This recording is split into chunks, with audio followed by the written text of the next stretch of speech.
morning, good afternoon, or good evening, whatever time it is, wherever you are. Welcome once more to another video podcast of PNT Live, brought to you by pntlive.net. I am the owner, operator, and founder of pntlive.net and pornnewstoday.com, Alexandra Mayers. This morning, and really all day today, we are going to discuss something very important, something horrific that is occurring within the American adult entertainment industry, something myself and other ethical, professional, independent, investigative bloggers within the adult entertainment industry have noticed for years, have spoken out about, and have had people strategically attempt to silence us in regards to. In my particular case, I was even unjustly, fraudulently sued in a Las Vegas, Nevada court in regards to the information that I have tried to share when it comes to the abuse, unethical activity, and organized crime within the adult entertainment industry. This morning, we are going to specifically talk about white privilege enabled men within the adult entertainment industry who are consistently and strategically attempting to silence female performers, specifically white privilege enabled female performers, from speaking out about the abuse they suffer and organized crime elements that they witness within the adult entertainment industry. Today, I am going to be specifically focusing on an adult actress and incredibly talented writer known as Vera King.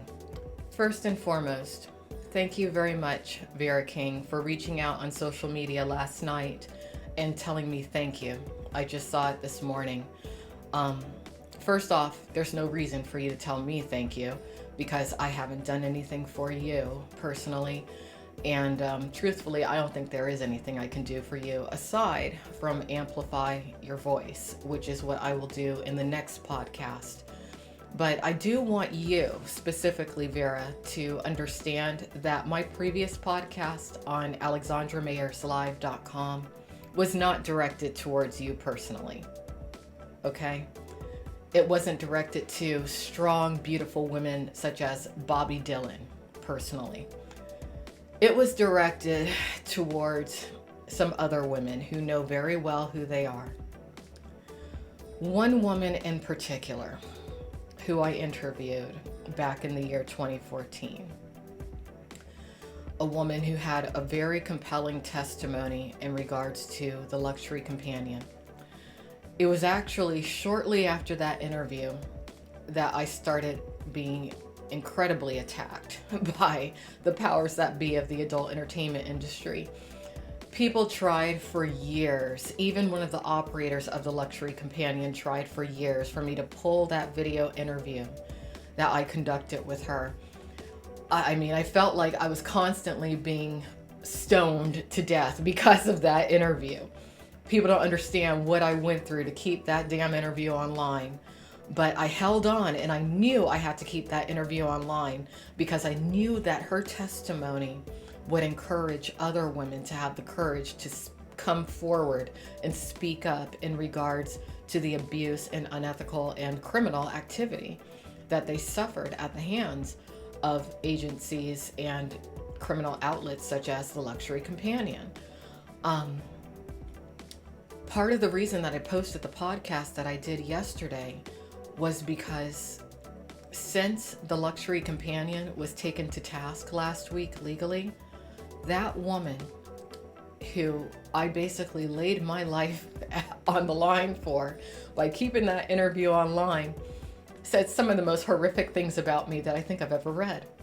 She didn't have the nerve to say those things and name me directly or even tweet me from her primary Twitter account. She didn't have the nerve because, of course, she wanted the glory of being one of the first to speak out. But did she say thank you to me? No. No gratitude. Probably one of the most narcissistic bitches in the industry. And that's why I say karma's real.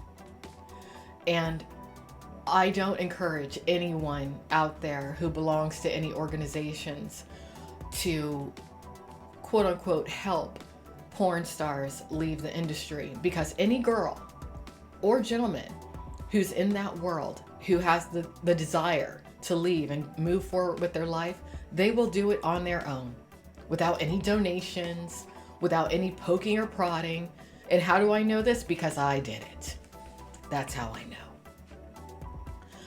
But no one needs to help them, because helping in a certain way actually leads to the detriment of the person attempting to help.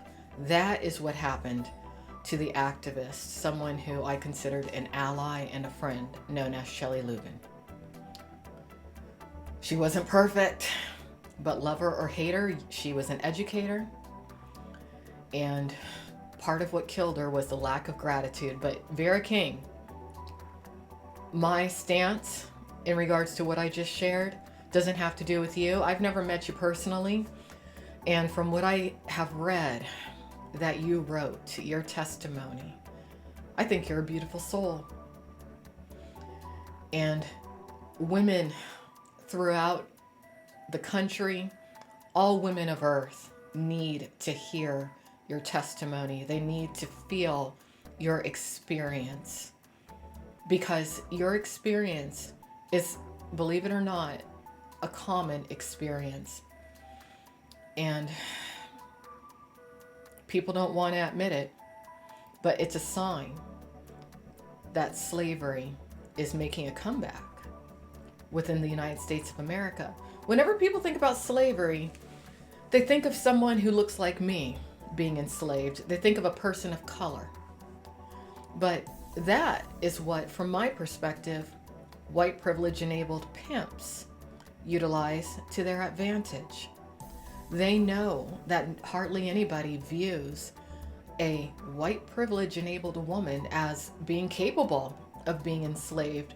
But the reality is that, at least from my perspective, it is white privilege enabled women who are at most risk of falling into slavery. Reason being, genetic memory. They don't come from recent slave stock.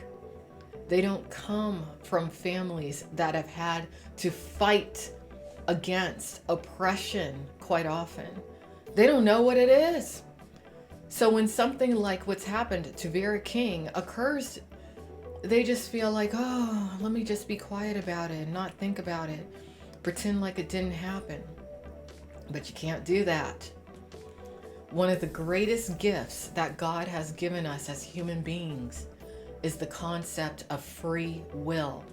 And because we as humans have that, there's quite a few forces of the dark who are jealous, and they want to take that from us. But you, regardless of your system of belief, you don't have to be a Christian. You can just be a humanist. But you got to realize your free will is not just a gift, it's something that you got to fight to retain.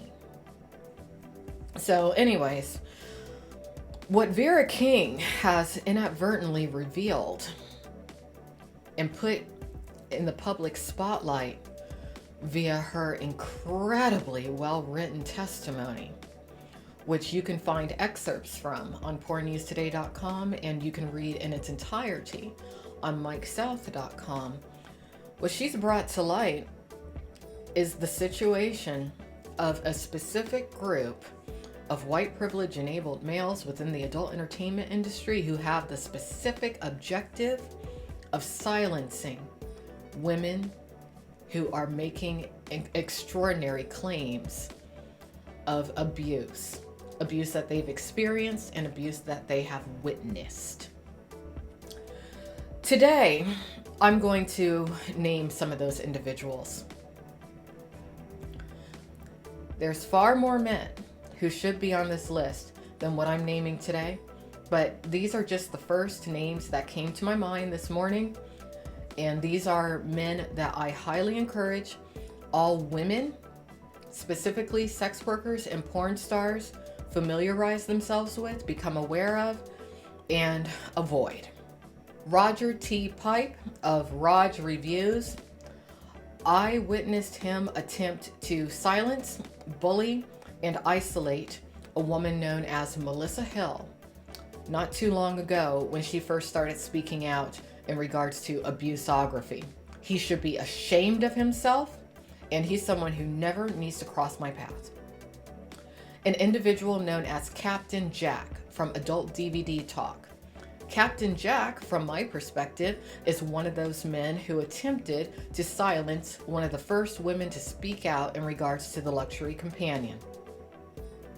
Derek Hay of LA Direct Models, an agent. Self-explanatory. He was just taken to task legally last week in regards to his linkage to pimping, pandering, and elements of sex trafficking linked to the luxury companion.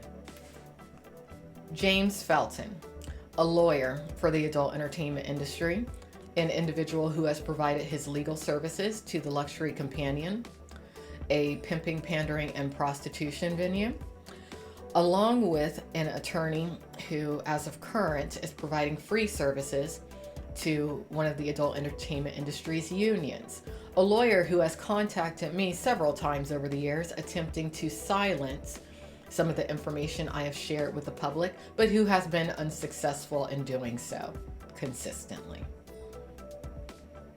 Dwight Cunningham, one of the operators of the luxury companion. Self-explanatory, he's a pimp. Donald Carlos Sion, aka Donnie Long. Self-explanatory, one of the founders of Porn WikiLeaks, one of the most atrocious hate crimes that has ever been within the adult entertainment industry. A hate crime that was homophobic, misogynistic, and racist. A hate crime that to this day has offshoots that continue to bully and criminally stalk and harass and threaten myself and my family and countless others. Donald's efforts, in fact, have pushed certain individuals to suicide. Jeff Mullen, aka Will Ryder, a pornographer, someone who I worked with years ago, and someone who attempted to silence my claim of rape. Someone who in the year 2011 suggested that I commit suicide, all because of vanity.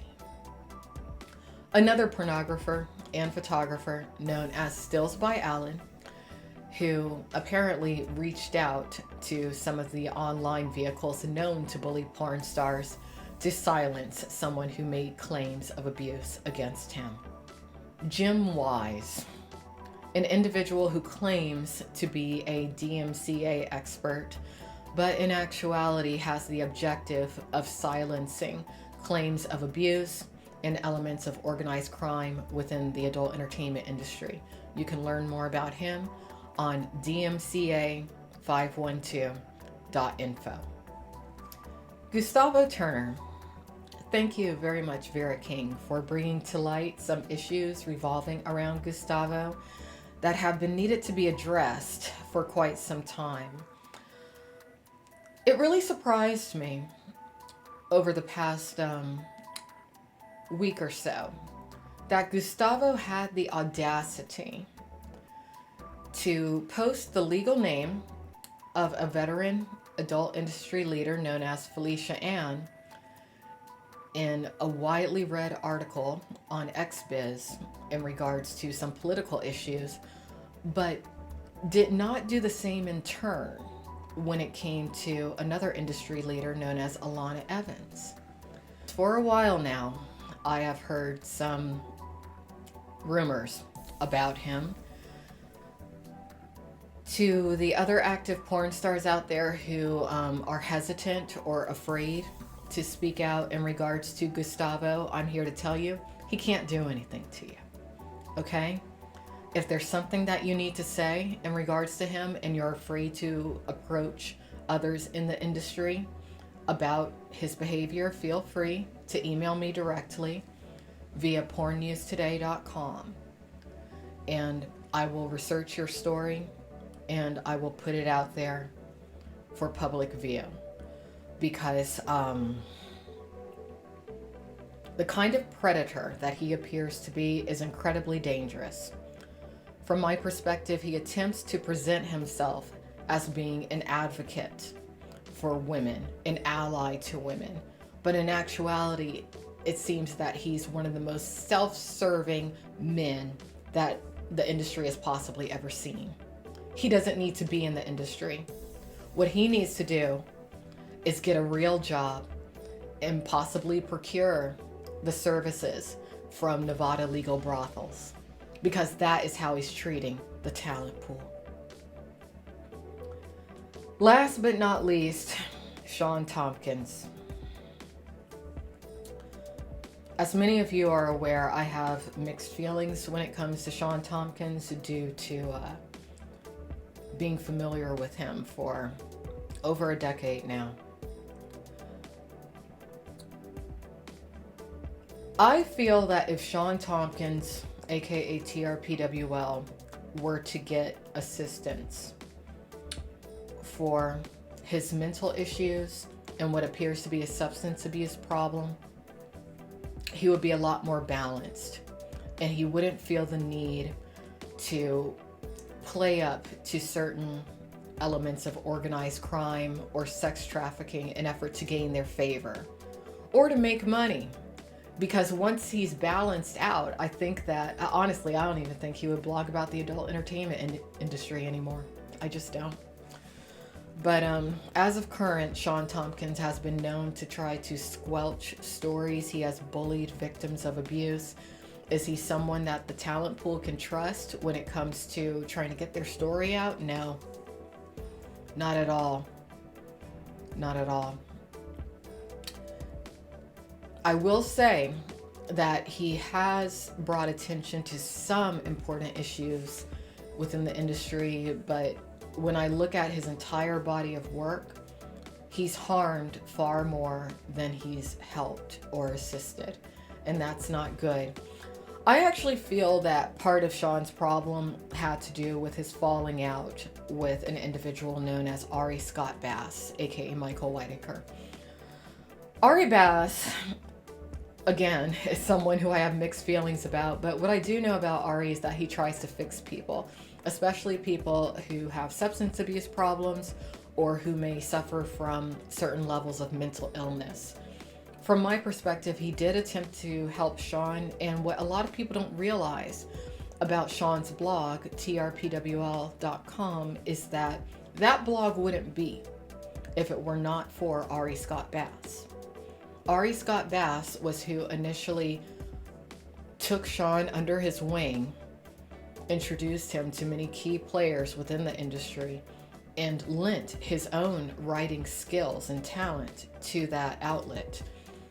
Realistically, trpwl.com should be operated, controlled by, and run by Ari Scott Bass. I don't think he's written much for that outlet since about, I'd say, 2015. And I've really seen the quality of pieces on that outlet go dramatically downhill since Ari's presence has no longer been a part of that media outlet.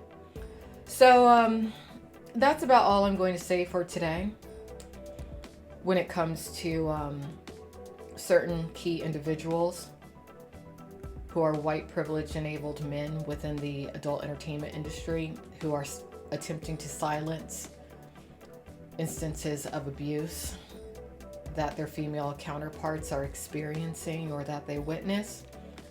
My next video blog will include some excerpts from Vera King's piece. If you're a very sensitive person, it's not going to be a video blog I would recommend that you listen to, because she's such a talented writer that her words will make you feel her pain. So, have a great day, everybody. Once more, I'm Alexandra Mayers, founder, owner, and operator of pornstars.com.